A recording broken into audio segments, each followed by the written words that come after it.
Morning all of you. कैसे हैं आप सब लोग। देखिए, जो आज का अपना जो टॉपिक है वो है भारत में विभिन्न प्रकार की जो झीलें हैं जिनसे विभिन्न परीक्षाओं में, वनडे में या पीसीएस लेवल पे जो भी प्रश्न बनते हैं तो उन्हें एक बार हम नज़र डाल लेते हैं उन पर।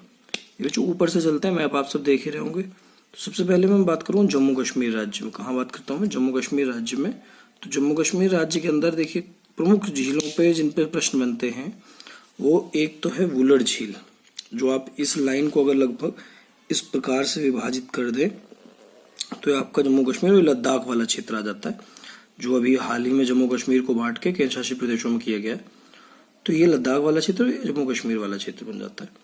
इसमें हालांकि ये क्षेत्र अभी पीओके वाला है, पाक ऑक्यूपाइड कश्मीर है, ठीक है। तो ये इस समय भारत के कब्जे में नहीं है। और यहाँ थोड़ा सा हिस्सा ये वाला यहाँ चाइना के कब्जे में भी इस साइड। तो यहाँ जो झीलें हैं इनसे हम प्रश्न अगर हम देखें, देखिए वुलर झील, डल झील और नॉर्मली अगर यहाँ देखा जाए ये आप यहाँ देखेंगे जानसर झील दिखाई दे रहा है आपको। तो ये जो प्रमुख झीलें हैं तीन, इनसे प्रश्न आता है। एवं यह मीठे पानी की झीलें हैं। वुलर झील कैसे पानी की झील है? यह एक मीठे पानी की झील है। डल झील भी मीठे पानी की झील है, ठीक है। एवं इनकी स्थिति जम्मू के निकट लगी है। जौनसर झील भी एक मीठे पानी की झील है। प्रश्न आ चुका है अगर आपको जीडी में, जैसे जीडी की परीक्षा हुई थी तो 14 वाली, उसमें प्रश्न था भी।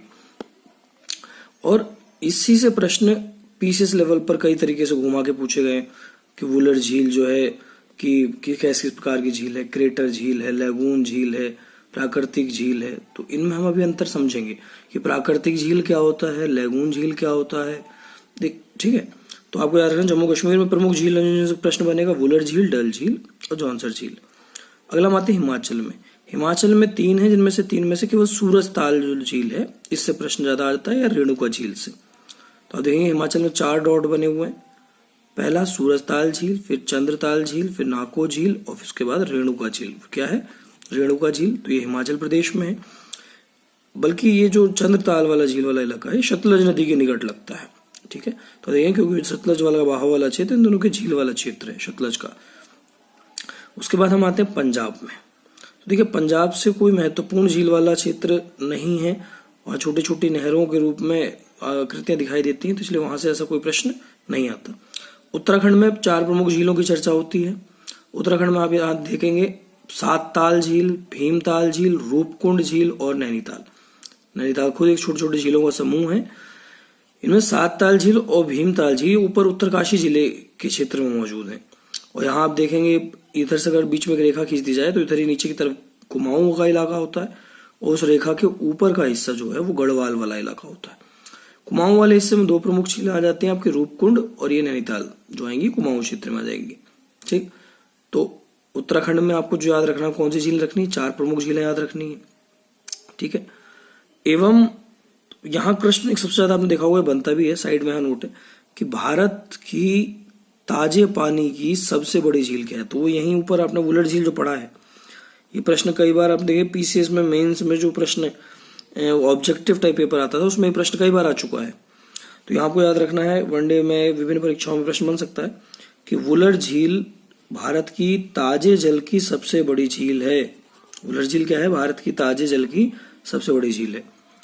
उसके बाद फिर हम उत्तराखंड की 4 झील को पढ़ते हैं और नीचे आते हैं।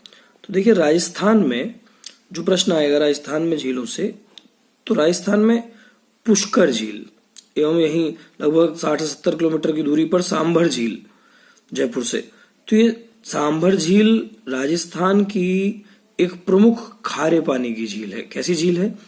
खारे पानी की झील है। यहाँ 2 प्रश्न इनसे सबसे ज्यादा आते हैं, पुष्कर से, सांभर झील से, एवं ये जो आप यहाँ देखेंगे ये देवंद झील। देवंद झील उदयपुर में एक राजा के द्वारा बनाई गई थी। कैसी झील थी ये राजा के द्वारा बनाई गई थी, जिसे मैं कह रहा हूं देवर झील, ये बीच वाली लोकेशन। एवं देवर झील इसीलिए राजस्थान की सबसे बड़ी कृत्रिम झील भी है, एवं आप कह सकते हैं इसे कि इसे मानव द्वारा निर्मित किया गया है, इसलिए इसका नाम हम इसे कृत्रिम बोल रहे हैं। तो देवर झील राजस्थान की कैसी झील है? कृत्रिम झील है, जिसे उदयपुर के एक राजा ने बनवाया था। और प्राकृतिक झीलों में सांभर झील, पुष्कर झील की सबसे ज्यादा चर्चा होती है।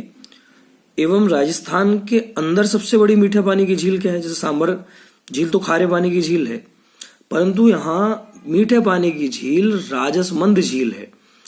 देखेंगे राजसमंद झील कैसी झील है? राजस्थान की सबसे बड़ी खारे पानी की झील है। ठीक, तो आपको याद रखना है सांबर झील, खारे पानी की झील, पुष्कर झील, वहां आप बोलेंगे महत्वपूर्ण झील राजस्थान की। वहीं ये जो आप देख रहे हैं देवर झील, ये भी राजस्थान में प्राकृतिक झील, कृत्रिम झील के रूप में जानी जाती है। वहीं राजमसंद झील जो है, यह झील एक रूप में आप कह सकते हो सबसे बड़ी झील है मीठे पानी की, मीठे जल की झील। इसके बाद जब हम आते हैं नीचे की ओर, तो देखिए गुजरात में केवल नल सरोवर है, इससे ज्यादा प्रश्न बनने की संभावना नहीं है। तो गुजरात में झीलों पर जो चर्चा करेंगे तो कौन सी झील है? नल सरोवर झील। उसके बाद हम आते हैं मध्य क्षेत्र में। तो देखिए मध्य क्षेत्र में मध्य प्रदेश में 2 झीलें हैं, भोज झील, तवा वोहर। तवा वोहर पर प्रश्न कई बार आया हुआ है कि मध्य प्रदेश के दक्षिणी क्षेत्र में मौजूद, जहां अधिकतम आदिवासी समुदाय के लोग भी अधिक मात्रा में निवास करते हैं, कौन सी झील है? तो तवा वोहर झील है। कौन सी क्षेत्र है? तवा वोहर झील है। फिर आप वहां देखेंगे बिहार क्षेत्र में किसी झील पर चर्चा नहीं करनी है हमें, झारखंड में भी कोई ऐसी झील विशेष नहीं है, न ही पश्चिम बंगाल में। झीलें हैं अनेक प्रकार की छोटी मोटी झीलें, परंतु उनसे यहाँ प्रश्न नहीं बनता। सिक्किम में बच्चों यहाँ प्रश्न बन जाता है आपका सांगपो झील से। किससे प्रश्न बन जाता है? सिक्किम में सांगपो झील से प्रश्न बन जाता है कि सिक्किम में कौन सी प्रमुख झील है। तो आपको याद रखना है सिक्किम में सांगमो झील है। ये सोंगमो झील यहाँ की एकमात्र झील भी कह सकते हो आप, या एकमात्र बड़ी झील भी कह सकते हो सिक्किम की, सोंगमो। और जबकि यहीं ऊपर से जाने वाली नदी सांगपो नदी के रूप में ब्रह्मपुत्र जाती है यहाँ से, तो आपने वो नदी वाले चैप्टर में पढ़ा है। इसके उपरांत पूर्व में जब हम चले, इसमें केवल सबसे ज्यादा महत्वपूर्ण प्रश्न जो आता है बच्चों मणिपुर राज्य से आता है। कहां से आता है? मणिपुर राज्य में भारत की एक प्रमुख ऐसी झील है जो तैरती हुई झील कहलाती है। क्या कहलाती है? इसका नाम है लोकटक झील। इसे नोट्स में अपने आप याद रख लीजिएगा। लोकटक झील भारत के पूर्वोत्तर में मणिपुर राज्य में स्थित है, एवं यह एक प्रमुख कैसी झील है? एक तैरती हुई झील है, जो पूर्वोत्तर के क्षेत्र में सबसे बड़ी झील है। ठीक है, एवं यहाँ जो झील के अंदर छोटे छोटे स्थल खंड हैं, वो तैरती हुई अवस्था में है, जिस कारण उन तैरते हुए क्षेत्रों को फुंडी कहा जाता है, या छोटे छोटे तैरते हुए क्षेत्रों को फुंडिस कह देते हैं। ठीक, मतलब अगर आप उस झील में देखें कोई स्थलखंड एक स्थान पर है, तो हो सकता है अगले दिन वो उस जगह स्थान पर ना मिले, या हो सकता है कि लंबे अरसे के बाद उसका स्थान परिवर्तित हो जाए, इसीलिए इसे तैरती हुई झील कहते हैं। बाकी आप इसे सर्च कर सकते हैं विकिपीडिया पे, इसके इमेजेस अवेलेबल हैं। तो लोकटक झील, इससे पूर्वोत्तर जो झील आएगी उससे प्रश्न क्या आएगा? लोकटक झील मणिपुर राज्य में है। अगला यहाँ बच्चों प्रश्न आ जाता है मध्य क्षेत्र में जब हम आते हैं, तो महाराष्ट्र में लोनार झील। कई बार प्रश्न पूछा गया है और डिट्टो इसी प्रकार से प्रश्न डायरेक्ट उठ के आ जाता है कि लोनार झील किस प्रकार की झील है। तो याद रखिएगा, मैंने यहाँ वर्ड लिखा है क्रेटर। क्रेटर का मतलब होता है कि देखिए जैसे कि ज्वालामुखी है, तो ज्वालामुखी के जिस स्थान से शंकु बनाकर लावा बाहर निकलता है और जिस सिरे को तोड़ता हुआ बाहर जाता है लावा, उसे क्रेटर कहते हैं। उसे क्या कहते हैं? क्रेटर। इसीलिए इस झील का नाम है क्रेटर झील। क्या नाम है इसका? क्रेटर झील। ठीक है, एवं इस स्थान पर एक नलिका के रूप में आप दिखाई दे रही है, वह छिद्र है जहां से लावा जो अंदर पृथ्वी के मौजूद है वह लावा निकलकर बाहर आता है।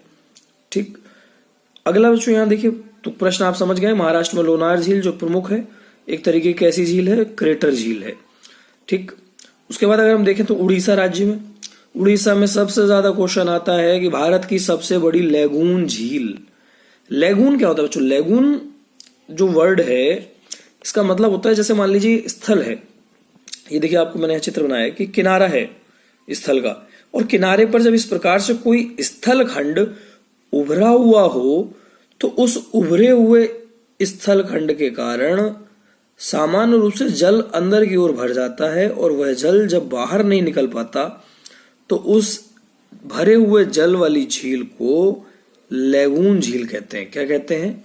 उस भरे हुए जल वाली झील को लैगून झील कहा जाता है। ठीक, तो लैगून झील में देखिए क्वेश्चन सबसे ज्यादा यहाँ आता है वेम्बनाड झील से, कि केरल की प्रसिद्ध लैगून झील कौन सी है? वेम्बनाड झील।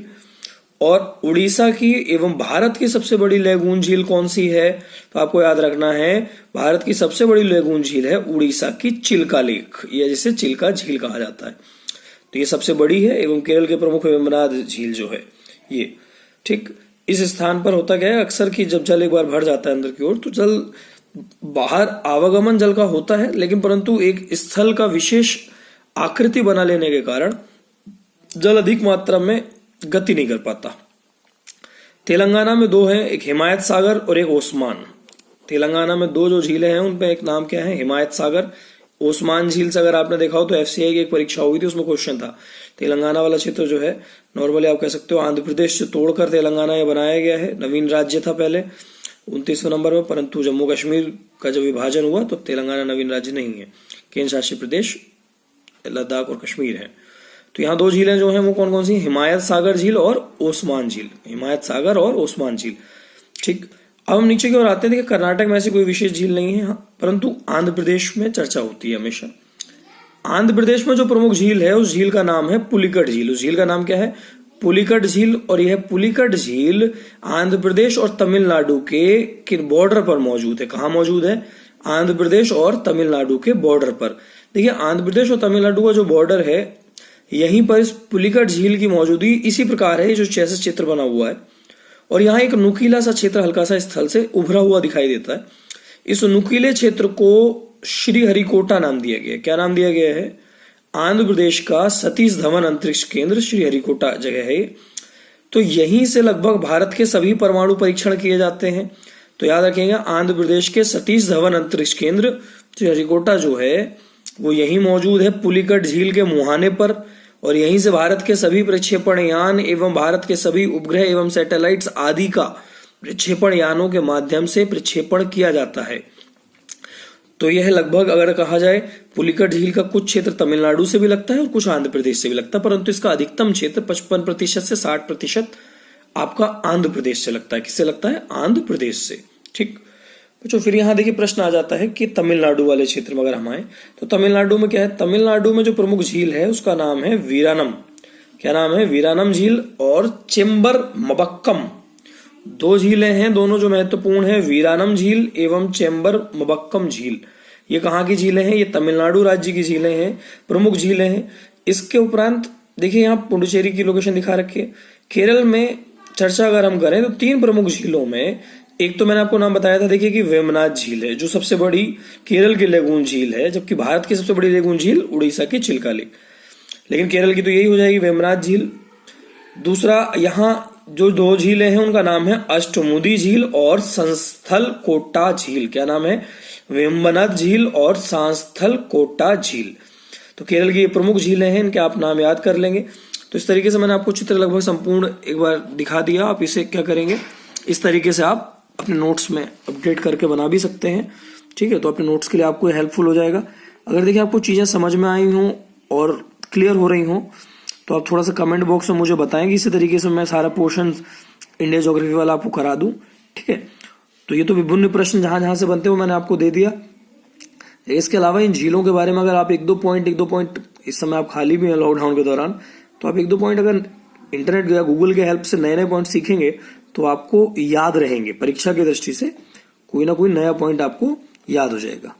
चलिए बच्चों, अगर आप इसे देख रहे हो तो लाइक जरूर कर दें वीडियो को, और अगर चैनल अभी सब्सक्राइब नहीं किया है तो इसे सब्सक्राइब करें, और जो भी आपके फ्रेंड्स वगैरह हों सारे फ्रेंड्स आदि को सजेस्ट कर दें, रिकमेंड कर दें चैनल के लिए, जिससे कि हमारा भी मनोबल बढ़ा रहे। थैंक यू बच्चों।